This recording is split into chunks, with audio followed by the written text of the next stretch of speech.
Olá, meu nome é Rogério Faria Tavares. Eu sou jornalista e atualmente presido a Academia Mineira de Letras, uma instituição fundada na Zona da Mata, em Juiz de Fora, em 1909, para promover a literatura e a língua portuguesa. Desde o começo da pandemia, em março de 2020, fomos obrigados a transportar a nossa intensa programação presencial para a internet e para as redes sociais. E agora, aqui estamos, com muita alegria e com muita honra, promovendo mais uma sessão virtual dedicada à literatura.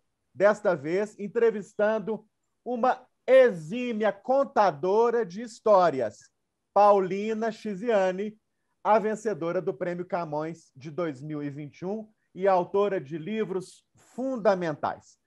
Paulina, muito bem-vinda, é uma alegria entrevistar. Muito obrigado. A alegria toda minha depois do fracasso tecnológico, mas cá estamos, vamos para frente. Vamos para frente. E para entrevistar Paulina Chiziane junto comigo, eu convidei uma das mais importantes especialistas brasileiras em Paulina Chiziane, nas literaturas africanas de língua portuguesa, a queridíssima professora Nazaré Soares Fonseca, minha sempre professora. Muito obrigado, Nazaré, pela sua presença, pela sua companhia conosco aqui hoje. Muito obrigada, Rogério. Foi um prazer imenso estar participando dessa entrevista. A Paulina é uma pessoa que mora no meu coração, ela sabe disso. Desde que eu a conheci, há muitos anos atrás, quando ela veio a primeira vez a Belo Horizonte, né, Paulina? E que a gente pôde conversar muito tempo, só nós, fora das coisas oficiais, e depois você fez uma participação magnífica no evento da Prefeitura de Belo Horizonte, que ficou na memória da cidade. Então, é um prazer muito grande estar com você, é um prazer grande demais te abraçar de longe pelo Prêmio Camões, a gente ainda vai se encontrar, tá bom? Olha, a gente vai se encontrar. Professora Nazaré, muito obrigado por tudo. Eu sei, conheço as lutas brasileiras para colocar as literaturas africanas em estudo.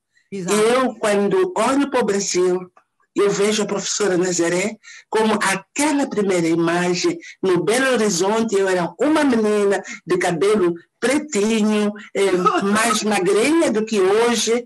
Eu disse, Deus, o tempo passou, mas o vosso abraço, vocês brasileiros e brasileiras, foi muito importante para eu me transformar nessa pessoa que hoje sou.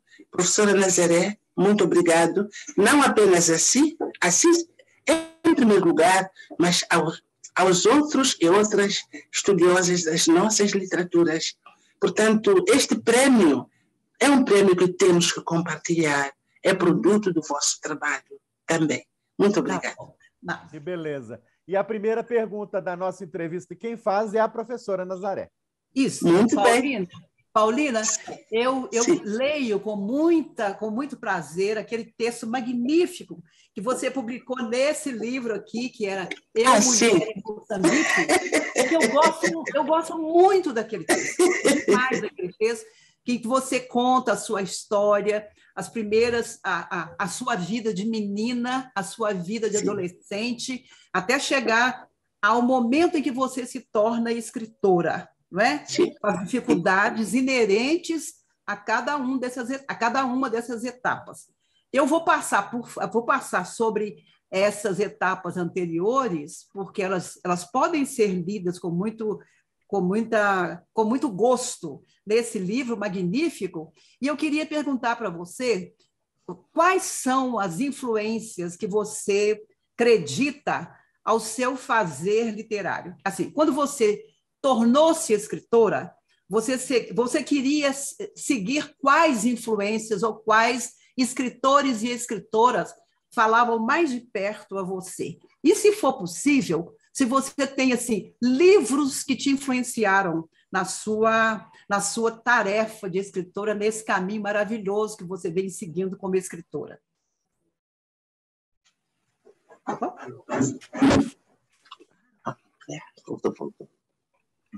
Sim, professora. nós somos o que somos porque viemos de algum lugar. Isso. Eu sou esta mulher preta ou negra, banto, que cresceu no período colonial e, pronto, eu tenho a primeira influência cultural a partir da minha tradição banto, à volta da fogueira. Esta fogueira que me acompanha a vida inteira, até hoje, com o calor de 40 graus, a fogueira para mim é uma magia, me transmite qualquer coisa da minha ancestralidade e me transporta até para a transcendência. Então, eu venho desse lugar, entrei na cultura portuguesa e a primeira grande influência no feminino foi a Flor Bela, do Brasil, e uma das mulheres que me encanta no Brasil é a Clarice Lispector. Ah, tá bom. Muito bem. Leio. Ela tem assim umas coisas absurdas, mas é possível fazer com que o nosso pensamento imagine as coisas mais, sei lá, pronto. Falei apenas do feminino, mas no masculino eu tenho o Vinícius de Moraes, tá bom, que é o meu brasileiro preferido. Eu, de vez em quando, me zango com Vinícius de Moraes, por causa das coisas que ele diz. Por exemplo, eu, sendo mulher, quando vou tomar banho, eu fecho a porta, tiro a roupa, tomo banho, depois volto a vestir aquelas armaduras femininas para ser mulher. Agora, o meu Vinícius de Moraes, de vez em quando, diz: olha, ó pescador, não achas que o sexo dela se parece com uma coxa aberta à beira do mar? Eu fico zangada, eu digo, não! Como é que foi destravar o meu íntimo? Mas é uma relação de amor. Eu dialogo profundamente com este escritor que me marcou durante a minha infância. Dos escritores moçambicanos, eu coloco a minha vênia para Noemi de Souza, que foi aquela mulher que me despertou para a minha condição de pessoa colonizada, e depois aparece o José Craveirinha e tantos outros, mas as minhas grandes referências para me tornar naquilo que eu sou hoje são estas. É Moçambique, Noemi de Souza, José Craveirinha, no Brasil, Vinícius de Moraes, Clarice Lispector, e de Portugal, a Flor Bela Espanca. Isso. Então, é mais ou menos este percurso que eu tive, e mais tarde, pronto, fui conhecendo outras pessoas maravilhosas que se foram juntando ao meu percurso, e aqui está. Que ótimo. Olha, Paulina, é muito clara na sua literatura a força da tradição oral. Você acolhe com muita intensidade na sua produção escrita a tradição oral, as histórias que você ouviu, como você falou agora aí, em torno da fogueira, não é? Como é que você realiza esse processo de passar para o papel a força da tradição oral, do que você ouviu e ouve até hoje, né? A gente sabe que você se preocupa, até os dias de hoje, em fazer essa colheita das histórias, do material que pulsa na cultura do seu povo e da sua gente. Um processo complicado, muito complicado. E eu acredito que sou extremamente incompetente. Porque há aqui uma coisa que a mim me incomoda. Às vezes, as pessoas que vêm da tradição da escrita, como os europeus, pensam que a oralidade, toda mulher que é mãe, em algum momento da sua vida, ela já compôs um poema, uma canção de embalar para o seu filho. Portanto, antes da comunicação escrita, antes das tecnologias, existe a humanidade, o afeto. Então, para mim, a oralidade é o espaço de afeto. É aquele espaço em que a mãe canta para o seu filho, declama um poema para fazer a criança dormir, e a primeira socialização de qualquer lugar privilegiado. Para mim, que é a oralidade. Tudo bem, depois disso, a gente passa para o mundo da escrita, depois daí passamos para a tecnologia, mas as máquinas vêm depois. Primeiro é esta comunicação de coração para coração, que é a oralidade. Ora, de vez em quando eu digo, olha, algumas vezes as pessoas pensam que o mundo moderno é melhor que o mundo tradicional, o mundo rural, que não é muito diferente do brasileiro também em algumas regiões. Por quê? Porque tem tecnologia. A pergunta que eu faço é, o que é bom? É ouvir uma história contada por uma máquina ou contado pela avó? Claro, a história da avó, a volta da fogueira, ou não, é uma história muito humana, muito íntima, é qualquer coisa extraordinária. E às vezes fico assim um pouco confusa quando as pessoas querem colocar a tradição oral como uma coisa menor. Mas não, para mim não. A oralidade é o lugar da humanidade.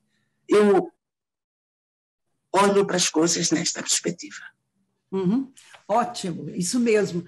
Paulina, a gente tem, aqui no Brasil, a gente tem mais informações sobre a recepção de alguns de seus livros, não de todos.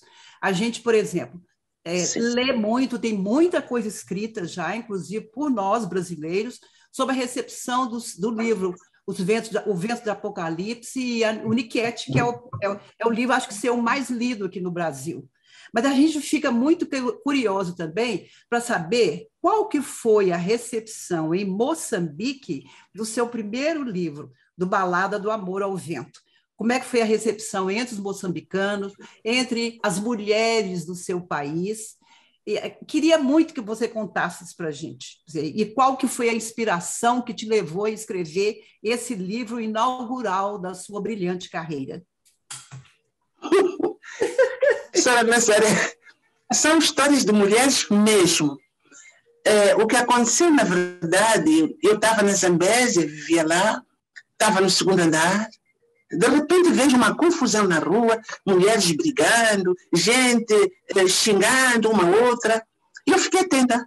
O que está aqui a acontecer? Muito bem, são 3 mulheres discutindo na porta da casa do meu vizinho. E eu liguei para o vizinho e disse, olha, meu vizinho, não sei o que se passa, mas parece que a sua casa está a ser assaltada. Vou aí rapidamente. E ele foi. E quando chega, encontra a esposa e as 2 amigas, ou amantes, ou sei lá, discutindo entre si, lutando por causa dele. E ele não faz mais nada, senão dar passos de retaguarda e desaparecer. Fugiu, o rapaz fugiu. Fiquei furiosa, zanguei-me com o vizinho, fiquei uns meses sem lhe dirigir palavra, até que um dia eu disse não.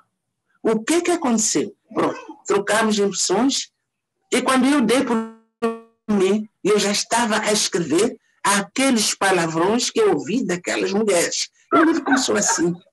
Ai, mas foi uma coisa tão pronto, interessante. Mulheres lutando pelo mesmo homem e o homem fugindo dos seus atos. E veio assim o livro que é hoje o mais lido.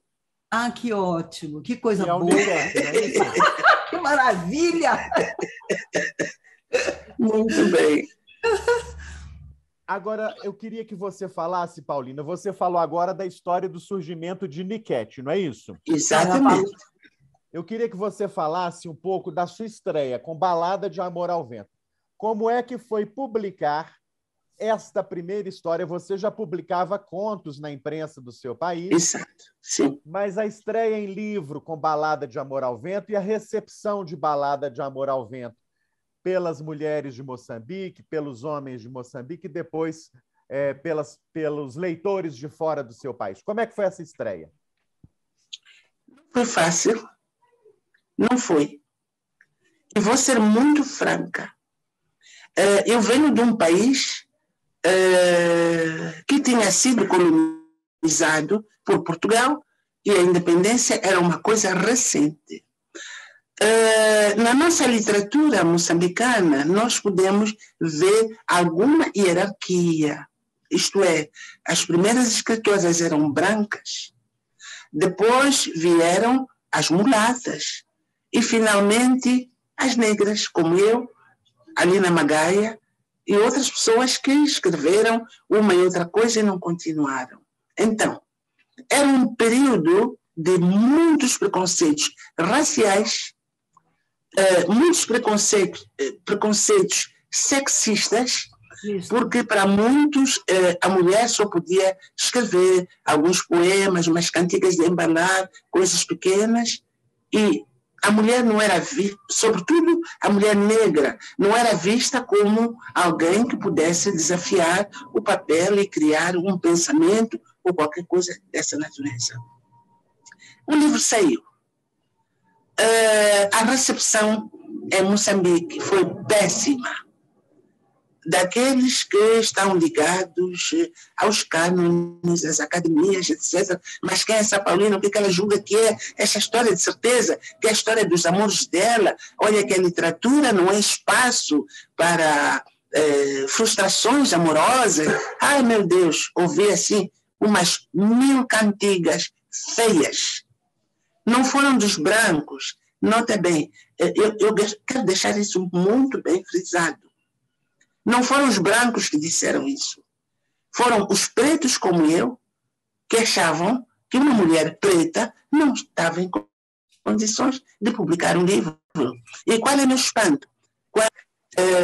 Concretamente da Áustria, estou-me a lembrar agora de uma senhora austríaca que era a Margit Nedruba, a quem eu devo muito do meu percurso, que ela olhou para mim e disse: Paulina, não é justo o que estão a fazer contigo. O teu trabalho é bom.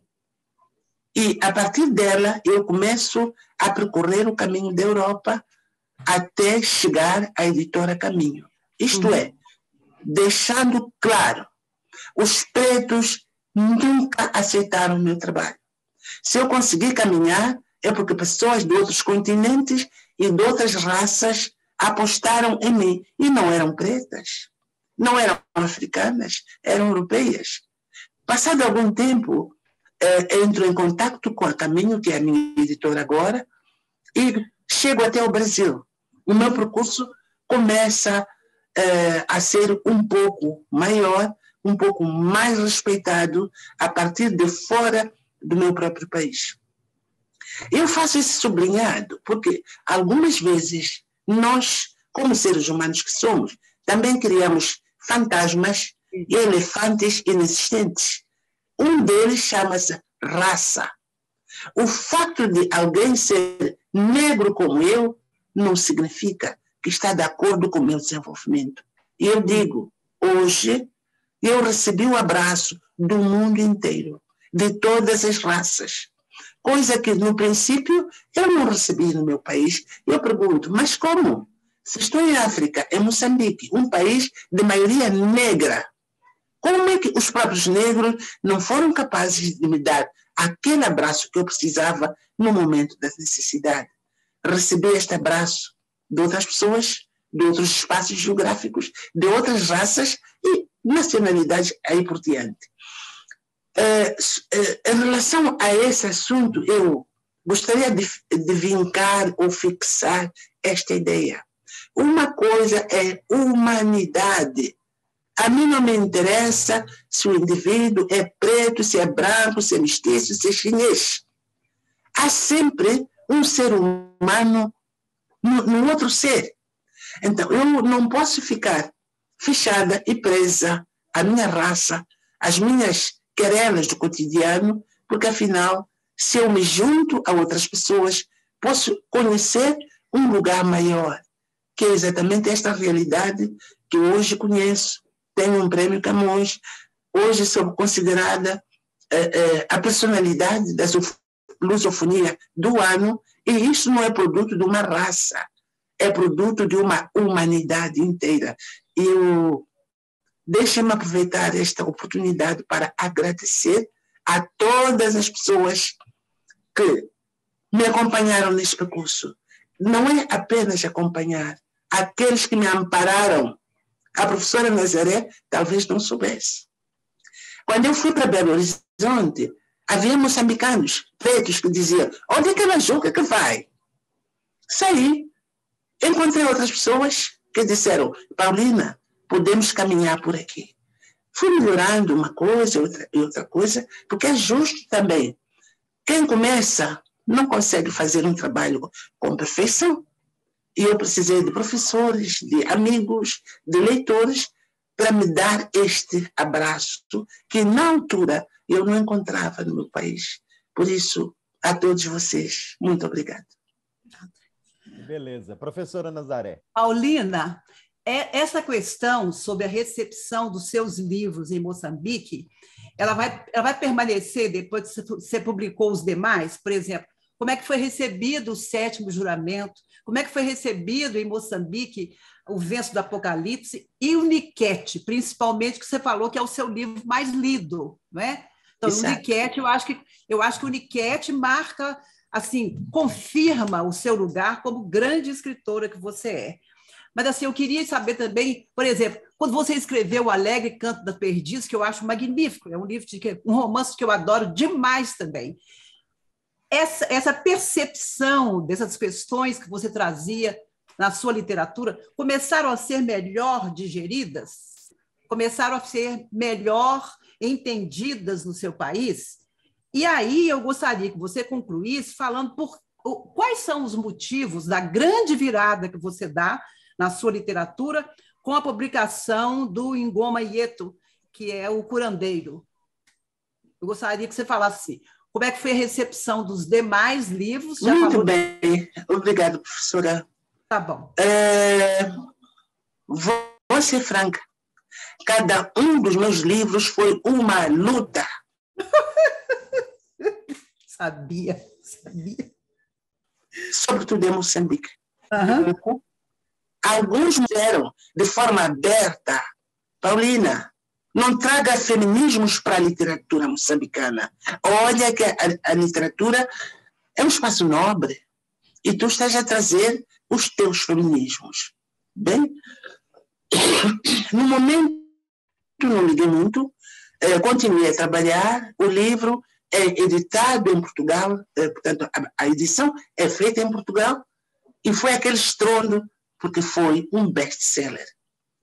Não foram apenas moçambicanos. Lembro-me de alguns angolanos. Lembro-me também de alguns outros africanos que disseram: mas a Paulina agora está a trazer feminismos na literatura. Que é isso? Que é isso? Que é isso? Quando percebem o sucesso que é o mundo do feminino, começaram todos a escrever sobre o feminino. Acho que isso é visível.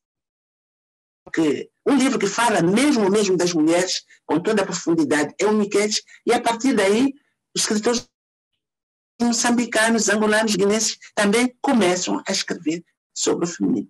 Então, no espaço português, o livro foi a Europa, foi um sucesso absoluto. Quando o livro chega ao Brasil, é um outro sucesso redobrado.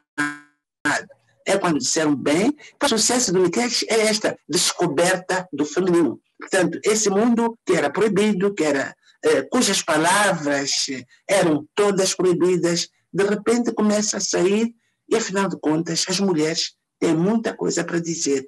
E esse livro, para mim, prova isso. Agora, o Ngoma Yetu, o Curandeiro Novo, as pessoas têm medo de entrar porque a realidade do curandeiro é uma realidade de uma cultura banto africana. O que é um curandeiro? Eu, às vezes, faço essa pergunta que nem sempre me respondem. Antes da invasão colonial, quem é que cuidava da saúde do povo africano? Era o curandeiro. Veio a invasão e, então, tudo o que fazia bem tornou-se diabólico. E nós, hoje, como país independente, aceitamos isso. O que se passa? Há aqui um trabalho que precisa ser feito.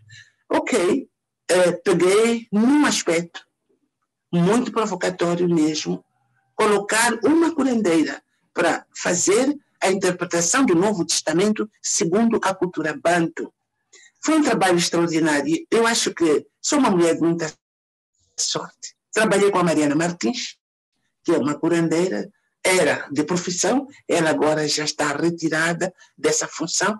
Curandeira é aquilo que no Brasil se chama a mãe do santo. Isso. E ela deu-me o seu ponto de vista sobre o sagrado que veio com o outro, mas foi muito interessante depois poder chegar à conclusão seguinte. Essa conclusão para mim é a mais bela. O cristianismo não. Jesus Cristo está muito mais perto da cultura africana do que da cultura europeia. Essa é a primeira grande conclusão. Eu disse, Deus, fiquei todo este tempo a pensar que os outros é que dominavam o sagrado. Não.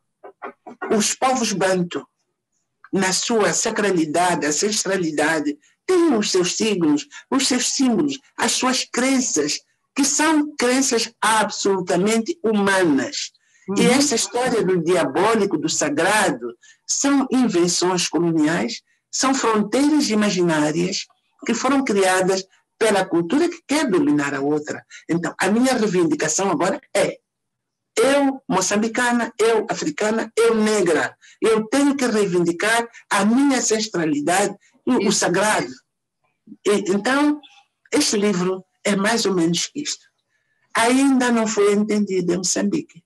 Mais uma vez, agradeço ao Brasil.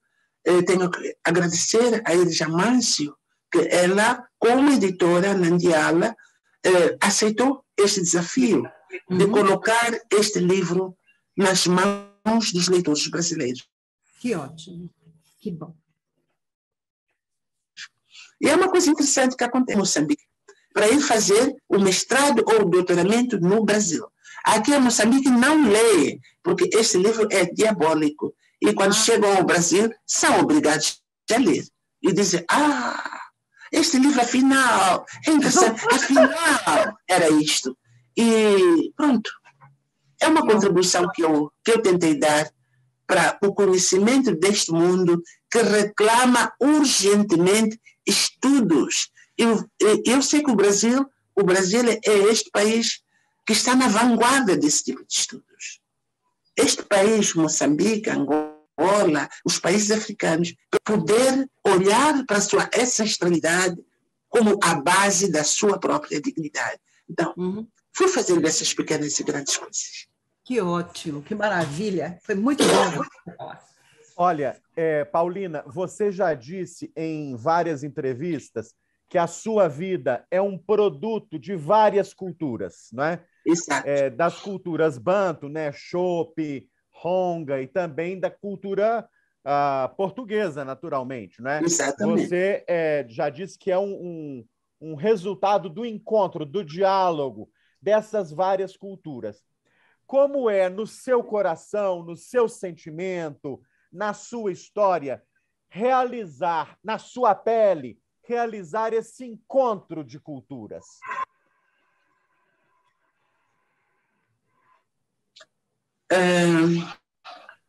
Pronto. Sem dúvida, não há nenhum ser humano perfeito, nem ser humano puro. Qual é o meu espanto? Eu, mulher negra, preta, como nós dizemos aqui entre nós, eu vim saber, ouvi árabes, lá na 7ª ou 6ª geração, vieram os árabes, casaram com as negras, fizeram os filhos que fizeram, isso do lado do meu pai. E ainda se vê alguns vestígios disso em alguns primos meus, para depois vir a saber que do lado, do meu lado materno, lá nas gerações 4, 5, 6, lá para trás, havia portugueses. Então, eu pergunto, mas então, o que é o ser humano? Quem eu sou? De onde é que eu vim? E o que importância tem hoje criar conflitos porque julgo que sou de uma ou de outra raça. Porque, na verdade, nós somos o produto de tudo. Isto é, ninguém tem o direito de se sobrepor, sobretudo a minha cultura banto, vem alguém e acha que é melhor que eu. Como é que é melhor? Se o senhor saiu, ou a senhora saiu da sua terra para vir aqui, a minha, é porque eu tenho que tu não tens. Então, por que impõe? Faltou diálogo. Tivemos, claro, esta questão dolorosa que é a escravatura. Tivemos a questão dolorosa que foi o colonialismo. E houve lutas de libertação. Hoje somos livres, mas, para mim, é uma aparência, porque a verdadeira liberdade está dentro da gente. Como eu me olho? Como é que eu olho para o outro? Como é que eu vejo a minha língua, aquela que é a minha língua materna? Como é que eu vejo a língua daquele que veio impor a sua língua sobre a minha? Então, este diálogo é uma necessidade urgente. A língua portuguesa não dialogou com os povos africanos. Impôs-se. E ao impor-se, nós fomos aprendendo alguns códigos. Mas a língua portuguesa não penetrou na cultura do povo banto. Isso está claro. Eu já falei disso várias vezes. Isto é, a língua, um povo é comum. Uma árvore. Chega alguém, corta os ramos, corta o tronco e pensa que a árvore morreu, mas não morreu. A árvore tem as raízes bem assentes no chão. É este diálogo que eu reclamo. Portanto, os invasores, sejam eles de Portugal, da França, da Inglaterra, precisam de regressar à África para dialogar com as línguas, com a cultura e com o povo, se nós queremos ser uma humanidade mais equilibrada. Escrevo em português, mas o meu português não alcança a minha cultura. Não alcança, não é possível.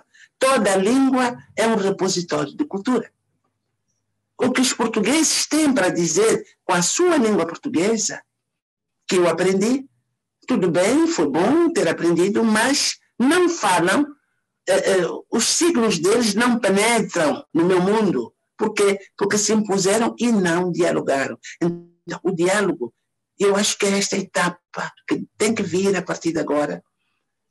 As línguas europeias, dialogar com as línguas africanas, as culturas de um e do outro lado precisam de dialogar e não viver neste conflito.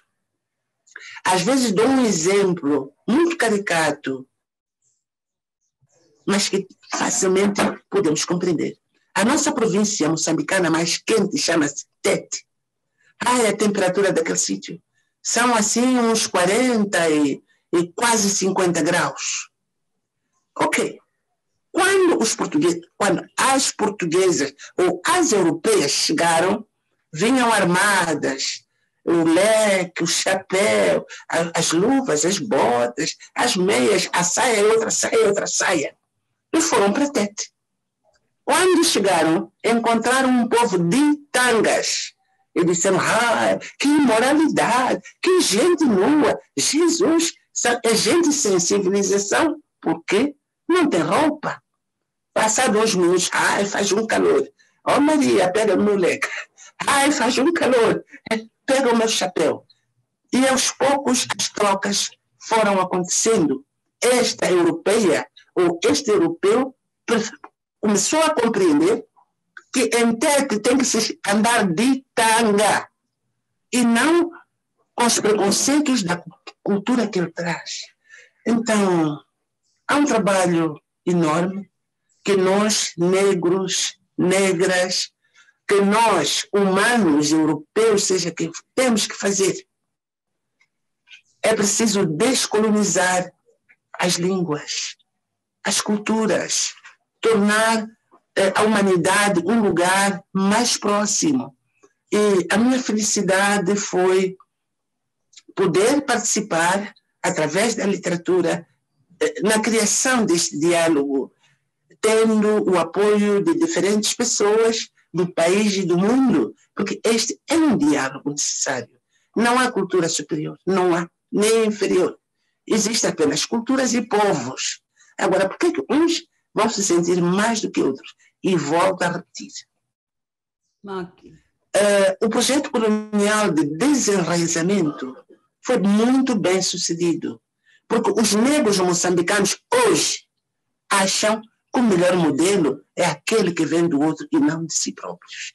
Então, este trabalho de mudança, de libertação mental, É um trabalho que tenho vindo a fazer e tenho recebido o apoio do mundo para fazer com que o negro sinta que ele tem algo de bom para dar ao mundo, da mesma forma que o outro mundo também tem algo para dar.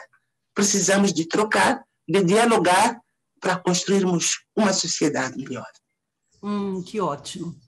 Ô, Paulina, eu acho que essa questão de construir uma sociedade melhor e uma forma mais compreensiva de diálogo com os outros está presente muito forte, não só no Riquetti, porque eu acho o livro assim, magnífico, porque, de certa maneira, ele também trata da dificuldade que era também aquele homem ter aquela quantidade de mulher e ter que conviver com esse problema, né? Ter que conviver com isso sem achar a solução.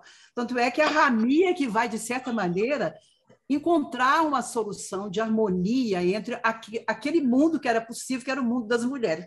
Eu vejo que você faz isso também no romance O Alegre Canto das Perdizes, que você vai ter assim uma mulher que é rejeitada pelas mulheres, mas outras mulheres, principalmente a mulher do Soba, vai compreender aquela mulher no seu sofrimento e aquilo que está impresso no corpo dela, não é? Então, aí eu acho que essa questão de mostrar os vários lados da questão está muito presente nos seus romances. Então, não tem uma verdade única. Então, por isso é que, às vezes, muitas feministas radicais ficam assim um pouco incomodadas com os seus romances, porque você também não vai para essa visão muito reta do feminismo. Você vai para uma leitura das contradições que existem, inclusive no mundo das mulheres, é claro, né? Então, assim, quando você explora nos seus romances esses conflitos que estão situados no ambiente feminino, no modo como a mulher olha para o mundo, e também o modo como você trata uma questão muito especial, que é a questão da sexualidade, essas questões incomodam as suas leitoras, as mulheres do seu país?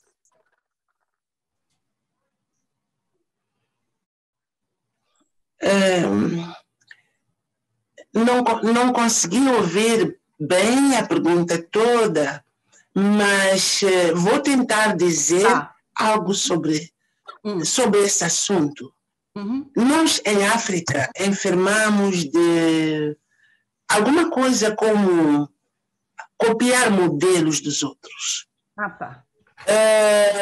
Fala-se muito do feminismo e comecei a ouvir a falar de coisas como feminismo negro.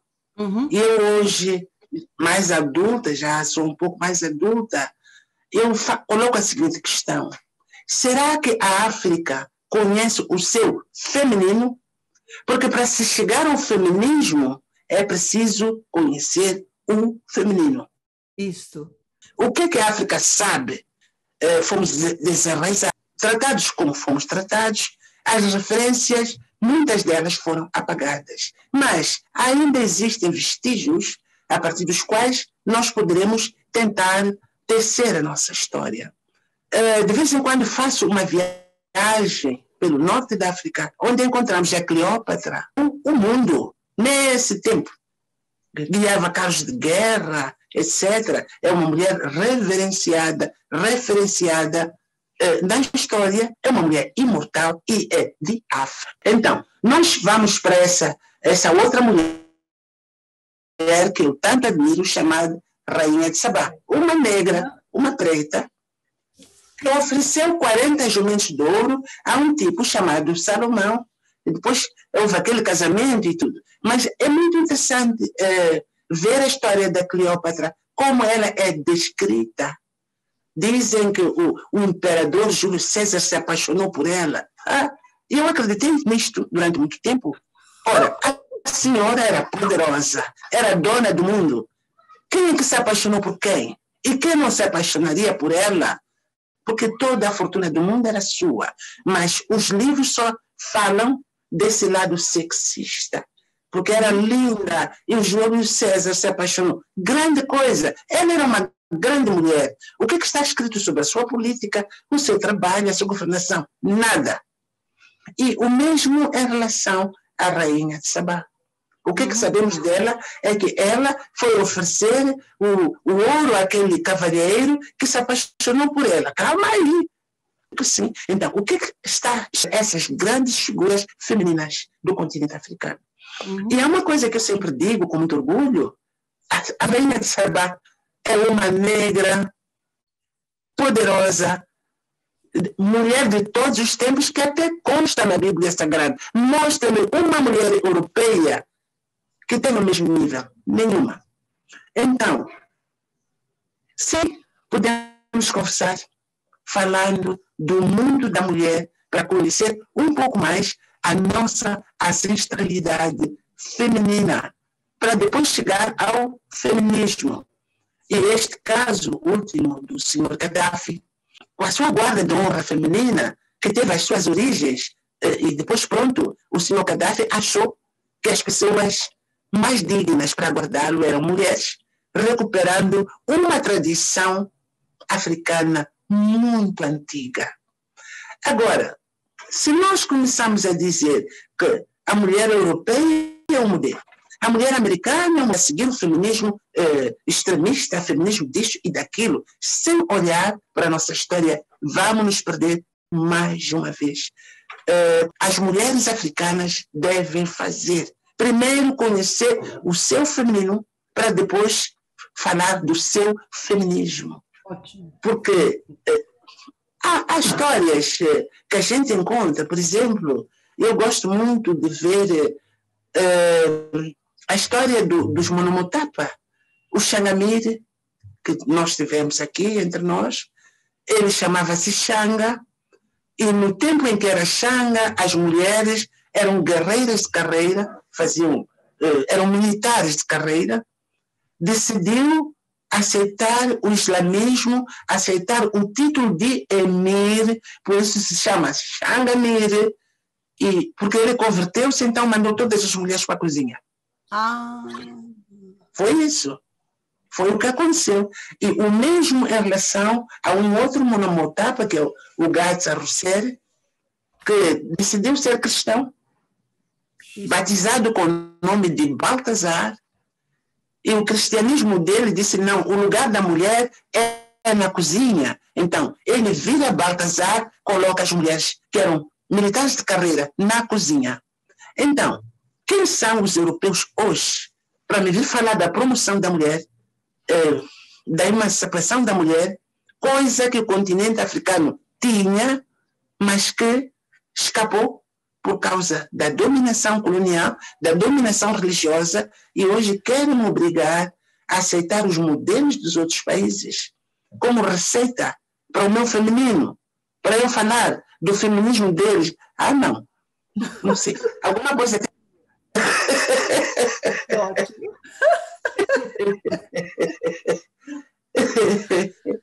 Paulina, nós estamos fazendo reflexões muito potentes, nós estamos ouvindo, né, as suas belíssimas reflexões sobre temas fundamentais, né, e que aparecem na sua literatura.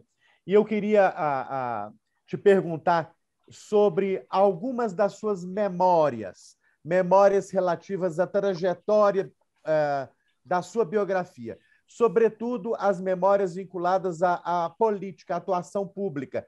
Você foi uma militante da Frelimo, da Frente de Libertação de Moçambique, não é? Participou ativamente dos movimentos que culminaram na independência do seu país, em 1975, não é? Depois também trabalhou na Cruz Vermelha Internacional, enfim.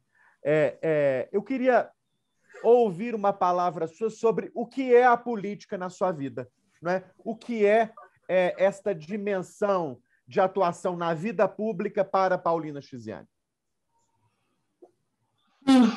Interessante essa questão. O que eu digo sempre, a Frelimo significa Frente de Libertação de Moçambique.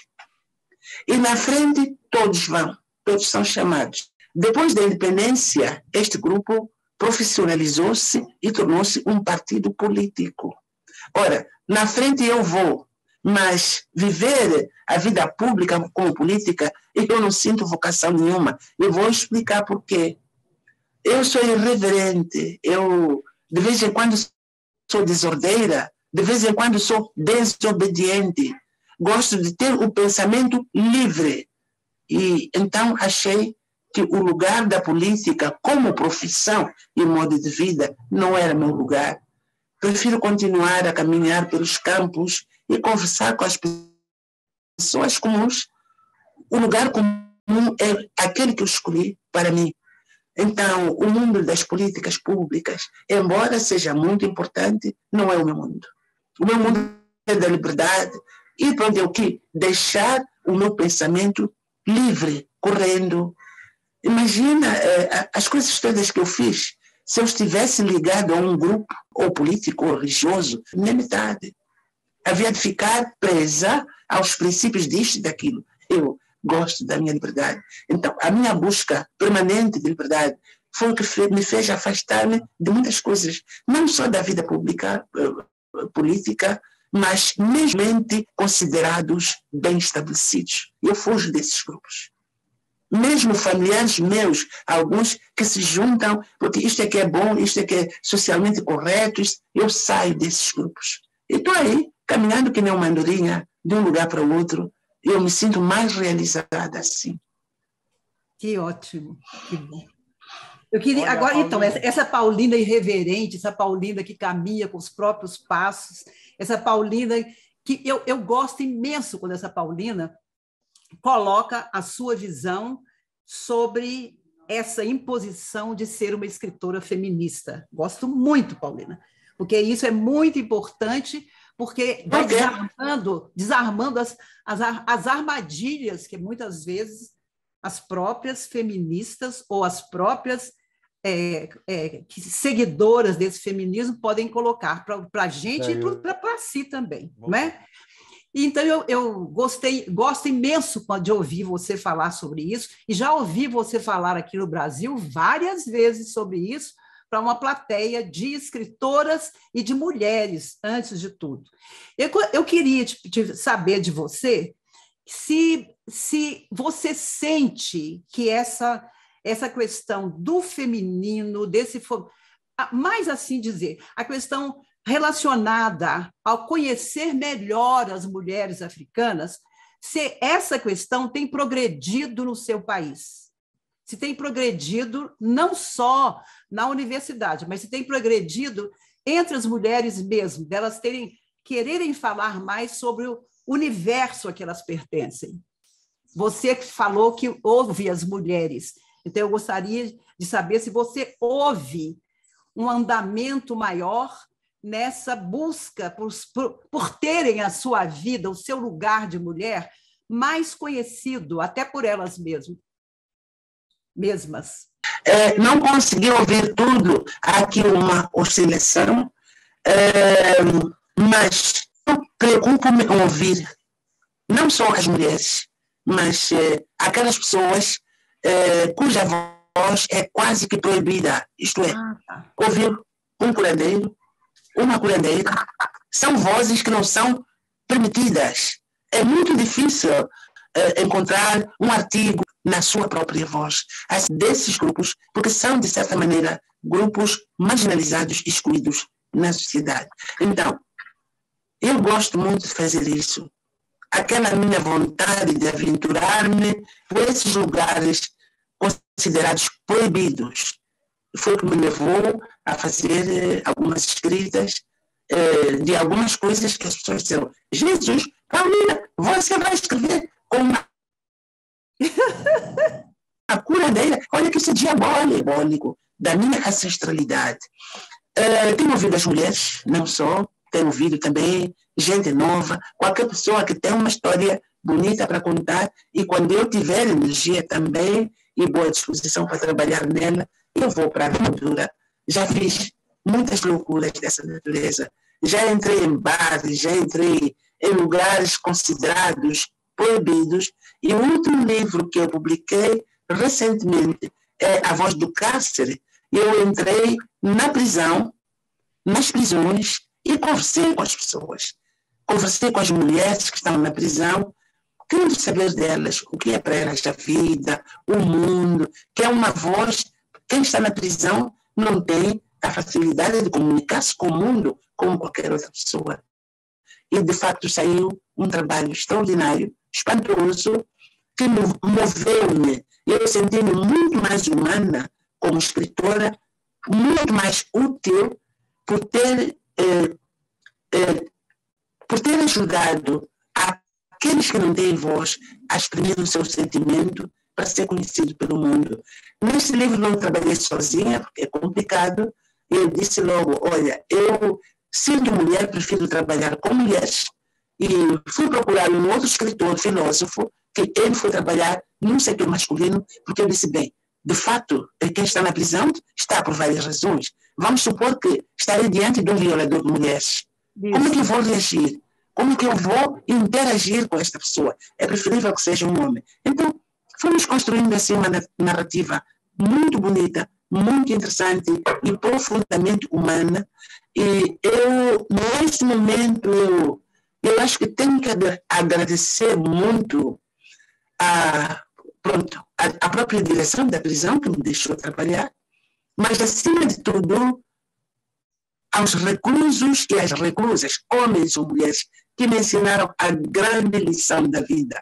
Daí, estamos a tentar voltar para aquela questão do feminino e o feminismo.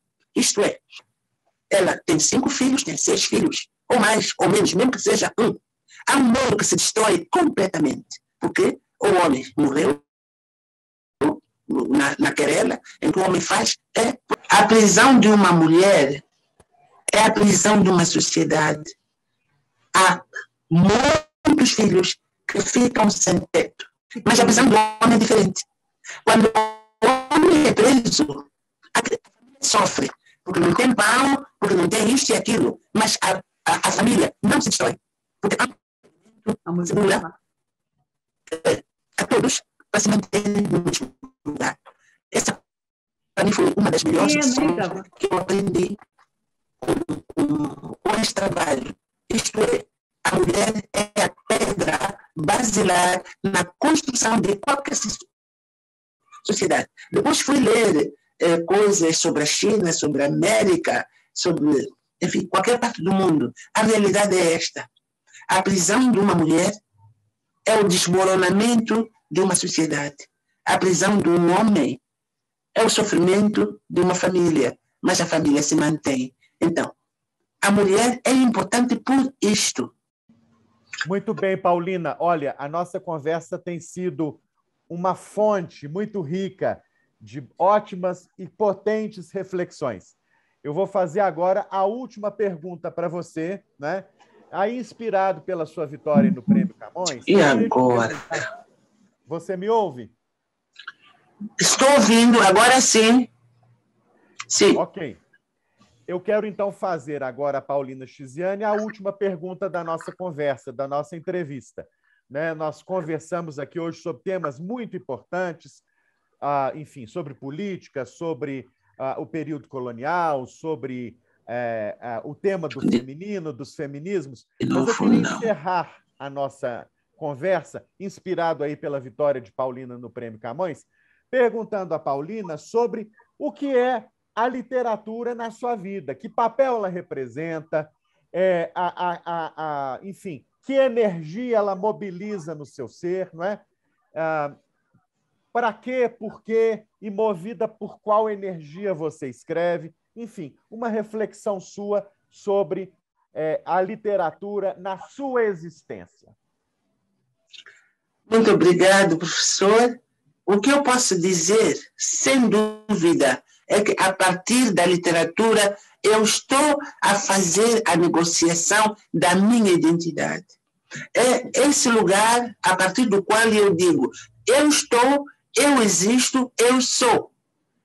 Eles, os invasores, claro, escreveram tudo sobre nós, aquilo que lhes apeteceu, e os nossos filhos são obrigados a repetir a palavra do outro sobre eles. Eu disse, não. Para mim, a literatura tem que ser este lugar onde eu conto a minha história do meu jeito, de acordo com o meu background cultural. Então, é um espaço de luta, a literatura, é um espaço de diálogo e é um espaço também de negociação. Por exemplo, o Unicast é prova disso. As mulheres começaram a falar cada uma das suas confusões. E as pessoas primeiro leram, outras ficaram chocadas, e no fim veio o debate e, gradualmente, começamos a penetrar no mundo de um e do outro. A literatura, para mim, é isto. Repetindo o que eu disse no princípio, tomei consciência de Sousa. Portanto, a leitura dos textos dela foi, para mim, muito transformativa. E eu aprendi a ser outra pessoa a partir da leitura. E, se calhar, é uma espécie de gratidão que eu tenho por estas escritoras, por esses escritores do meu país e do mundo, que me ensinaram uma outra humanidade. Eu não digo que o mundo pode mudar com a literatura, mas o ser humano pode ser melhor a partir de uma boa literatura, uma literatura que versa o equilíbrio entre as relações humanas, com a natureza, com uma série de todas as coisas que nos rodeiam. Eu sinto que a literatura do mundo inteiro, de uma maneira geral, é uma literatura desequilibrada. É a voz masculina, em primeiro lugar, é a voz dos poderosos, em segundo lugar, é a voz daqueles que têm, dos ricos, talvez, ou daqueles que se julgam supremos. E a falta de outras vozes, aquelas vozes mais humanas que fazem diferença. E é preciso corrigir este erro. Vai-se a uma biblioteca qualquer, de qualquer universidade, qualquer parte do mundo, raras vezes se vê livro de mulher, livro do pobre e o pensamento de um ser humano comum. Ora, se todos nós fazemos parte deste mundo chamado humano e queremos estar bem, precisamos de ouvir as diferentes vozes e as diferentes percepções do mundo. Que beleza! Muito obrigado, Paulina Chiziane, por essa bela reflexão, por essa belíssima conversa que tivemos aqui hoje. Né? Professora Nazaré Soares Fonseca, muito obrigado pela sua companhia, pelas suas perguntas. Foi um privilégio, uma honra para mim, especialmente, e também para a instituição que eu represento aqui hoje, né? A de promover esse diálogo, esse encontro tão bonito, né? Entre Nazaré, Paulina e a nossa Academia Mineira. Maravilha, maravilha. Foi muito bom participar. É excelente ouvir a Paulina. Eu acho que essa experiência de falar com o coração, a Paulina mostrou para a gente desde aquela longínqua vinda a Belo Horizonte, quando a sua fala, de certa maneira, destoando das falas muito raivosas que havia naquela mesa, você apaziguou com a sua fala. Então, é muito bom te ouvir, é muito bom saber que uma pessoa como você, Paulina, ganhou o Prêmio Camões. Que você seja muito feliz. O melhor para vocês, sem Covid, por favor, não. Haja saúde. Se Deus quiser. Se Deus quiser. Salve e viva Paulina Chiziane. Obrigada. Obrigada, Paulina. Obrigada. Obrigada. Obrigado.